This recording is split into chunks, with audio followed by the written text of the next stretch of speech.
Hablemos del caso González y otros versus Mento, o como comúnmente se le conoce, caso Campo Algodonero. Este caso cobra relevancia en la ciudad de Juárez, en México, en la cual 8 mujeres fueron encontradas en una zona llamada Campo Algodonero, de las cuales 3 de estos mujeres, sus familiares se encargaron de llevar su caso a cortes internacionales debido a que consideraban que la justicia mexicana no estaba haciendo lo suficiente y estaba vulnerando los derechos humanos de estas personas. Cabe recalcar, y para colocarnos un poco en contexto, que desde el año 1993 hasta el momento de presentarse el caso a la Corte, varias organizaciones no gubernamentales habían reportado más de 400 casos de femicidios en esta ciudad, de las cuales el Estado mexicano no había hecho absolutamente nada y había carecido de justicia y de mucha irrelevancia para poder llevar los casos. Estas mujeres en las cuales se presentaron en el caso fueron Laura Ramos, Esmeralda Herrera, de las cuales eran menores de edad, y Claudia González. Estas 3 mujeres fueron encontradas en el año 2001 con signos de abuso sexual. La Corte Interamericana de Derechos Humanos consideró que los derechos que fueron vulnerados y violados fueron el deber de no discriminación, el deber de adoptar disposiciones de derechos internos, el derecho a la vida, integridad personal y la libertad personal, el acceso a la justicia y el derecho a las medidas de protección que sus condiciones de menores eh, tenían que hacer. Al igual se hizo ver que esto tenía que ver con los artículos de la Convención de Belén du Pará, los cuales tienen que ver mucho con los femicidios. Buenas, mi nombre es Jayde González y voy a continuar con los aportes del compañero discutiendo lo referente a los argumentos presentados por el Estado mexicano, la Corte Interamericana y las víctimas. En cuanto a los argumentos presentados por el Estado mexicano, en un primer momento este reconoció parcialmente su responsabilidad. No obstante, cuestionó en un primer momento la aplicación de la Convención Belén do Pará por parte de la Corte Interamericana. Es por ello que se tuvieron que hacer las interpretaciones adecuadas para ese momento para determinar la factibilidad de que la Corte aplicara la Convención, lo cual fue aceptado. Asimismo que el Estado mexicano solicitaba que se tuviera en cuenta a la hora de la sentencia que como él reconoció en lo que se denominó, lo que ellos denominaron para los años 2001 y 2004 el reconocimiento de su responsabilidad por parte de las primeras etapas de las investigaciones, decían que eso debía tomarse en cuenta. No obstante, no presentaron la totalidad de los expedientes solicitados y se negaron a reconocer que ellos estaban implicados en la violación de los derechos humanos y los derechos de las mujeres que habían sido encontradas asesinadas en ese momento. ¿Cuáles fueron los argumentos de las víctimas? Ellas estaban representadas por sus madres, la madre de Esmeralda, Irma Monreal, la madre de Claudia, Josefina González, y la madre de Laura, Benita Monarrez. Ellas 3 llevaron a la Corte Interamericana lo que fue la representación de la violencia en contra de sus hijas. Alegaron que tuvieron la dificultad para acceder a la justicia. No se llevó a cabo el debido proceso a la hora de realizar las investigaciones en cuanto a las muertes de sus hijas. No tuvieron acceso a información oportuna y ni siquiera tuvieron acceso a los cuerpos de sus hijas. Solo debieron de firmar por parte del Estado la autorización en cuanto al traslado de los cadáveres, no teniendo acceso alguno a información con respecto al estado en el que se encontraban ellos. Asimismo, tuvieron presión y hostigamiento por parte del Estado, tanto por ellas como por sus familiares.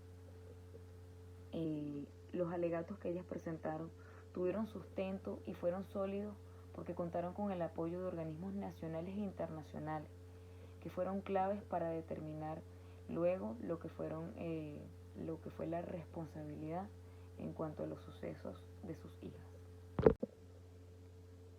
En relación a los argumentos de la Corte Interamericana, esta asumió que las víctimas que serían tomadas en cuenta para el seguimiento de los casos serían solo 3, a pesar de que se hicieron las solicitudes de otras 8 jóvenes desaparecidas.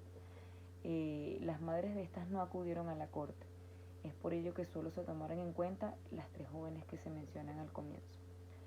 Asimismo, se determina también la factibilidad a la hora de aplicar la Convención Belén do Pará por parte de la Comisión y de la Corte Interamericana para llevar a cabo lo que es el seguimiento de que los estados cumplan con lo que es la eliminación y la erradicación de todas las formas de violencia contra la mujer. En este caso era el seguimiento al Estado mexicano. Hizo énfasis en lo que fue las irregularidades en el seguimiento a las investigaciones y los diferentes procesos que llevó a cabo el Estado mexicano. Asimismo, alegó que la gran mayoría de los asesinatos estaban impunes para ese momento y que ya llevaban un buen tiempo que las investigaciones no habían sido fructíferas hasta el momento. Cabe destacar que el término de femicidio no se aceptó para este momento, porque se argumentó que el término no se había utilizado anteriormente, así que no iba a ser la Corte quien lo implementara. Es por ello que en un primer momento comienzan a denominar homicidios por razones de género. En cuanto a los argumentos y los derechos que fueron enfatizados en esta sentencia y que representan aportes a lo que es la perspectiva y el enfoque de género, tenemos importante que la incorporación de la perspectiva de género a la hora de la investigación, el desarrollo de la sentencia es fundamental. A pesar de que se decía que la primera sentencia es la sentencia de Castro y Castro, esta sentencia de González Campo Algodonero versus México representa lo que es la aplicación por completo de la Convención Belén do Pará, porque hace un seguimiento sistemático a las diferentes responsabilidades que debe tener un Estado para prevenir efectivamente y erradicar la violencia contra la mujer. Se dieron lo que fue la discusión de los homicidios por razones de género y que las muertes estaban vinculadas a un escenario sistemático de género. Eso fue determinante. Asimismo, se habla de lo que es el comienzo del uso de la interseccionalidad, porque ¿qué buscaba en ese momento de la sentencia? Buscaba dar cumplimiento a las múltiples situaciones de vulnerabilidad en cuanto a lo que era la discriminación de género y la discriminación de la mujer, porque había impactos diferenciados en cuanto a lo que eran las atrocidades de los crímenes y cómo en niñas, en menores de edad y en mujeres que representaban representaban estratos débiles socialmente hablando. Asimismo, las desigualdades de género arraigadas en la sociedad mexicana y muy propiamente en la sociedad de Juárez por el contexto que ya hemos evaluado. Mujeres trabajadoras, la incorporación de la mujer al trabajo, eso significó un nuevo aporte a lo que era el énfasis en el derecho basado en la perspectiva de género. Asimismo, uno de los argumentos que señalaba la Corte era que desde 1993 se habían contabilizado muchas víctimas de homicidio por razones de género y que esas víctimas ascendían de 264 para el año 2001 hasta 379 para el año 2005, lo que significaba un reconocimiento de la necesidad de la incorporación de la perspectiva de género. Quisimos resaltar este párrafo de la sentencia porque es donde en cierto momento la Corte establece que efectivamente, como ella lo dice allí, considera que los homicidios de las víctimas fueron por razones de género y están enmarcadas en un reconocido contexto de violencia contra las mujeres en Ciudad Juárez. esto es como un primer momento y es un hito histórico para lo que es la perspectiva de género y las aplicaciones legales en cuanto a Latinoamérica, porque significa el reconocimiento que los homicidios que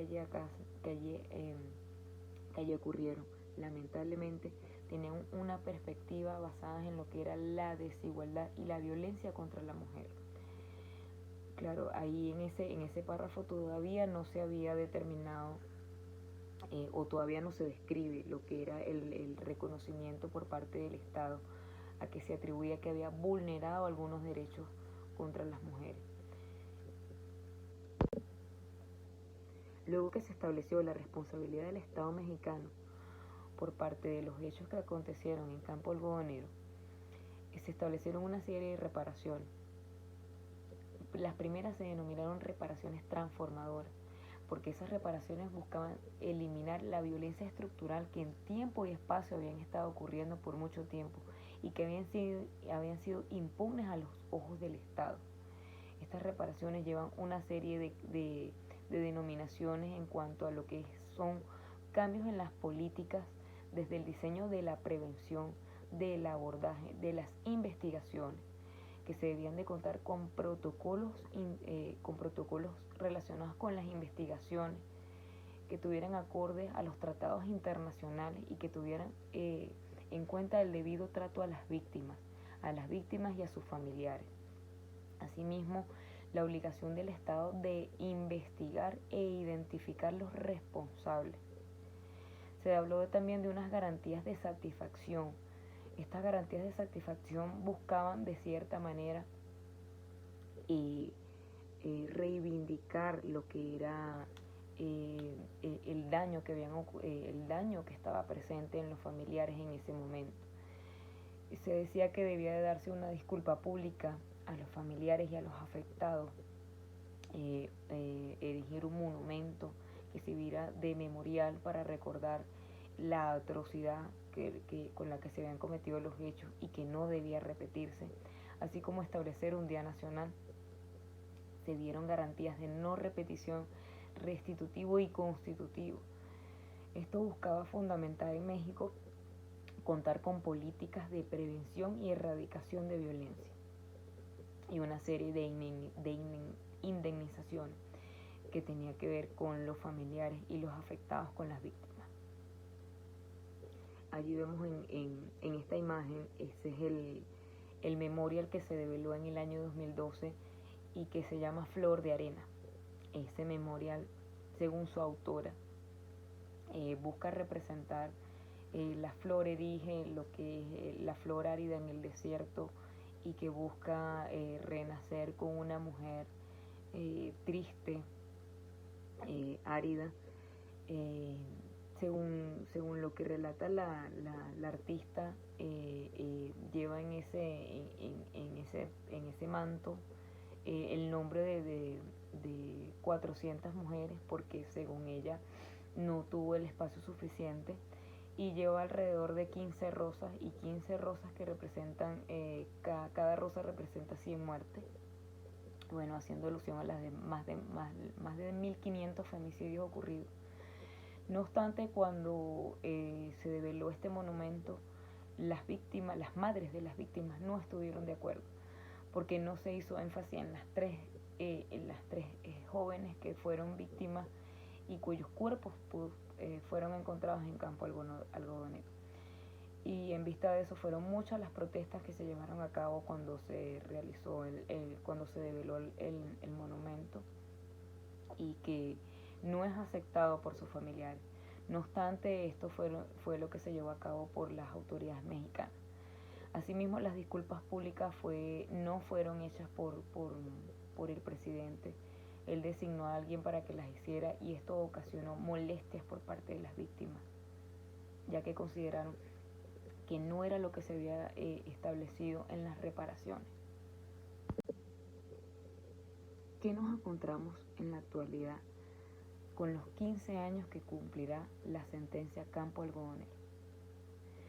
Vemos que efectivamente hubo un cambio importante y trascendental en las leyes con perspectiva de género, pero eso no ha sido suficiente. Hoy por hoy todavía no están establecida la verdad de los hechos.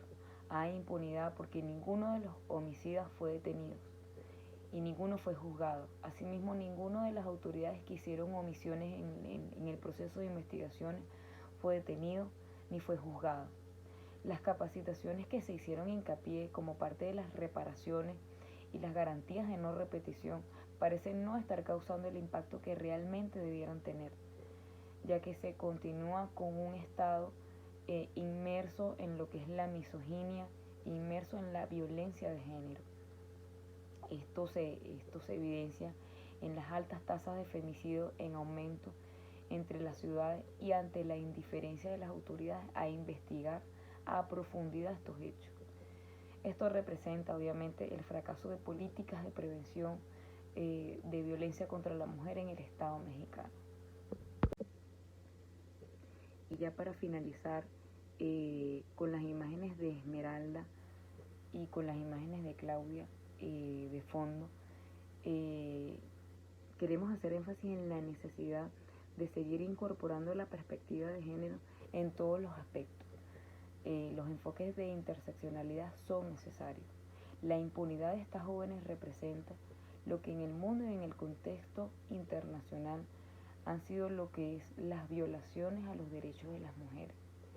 El contexto de desigualdades y de inequidades persiste y está de nuestra parte seguir contribuyendo a que esos escenarios disminuyan día a día, con nuestra formación, con nuestra academia, con el activismo que es necesario y con la intersectorialidad que debe existir y la transdisciplinariedad y el trabajo en equipo. Muchísimas gracias.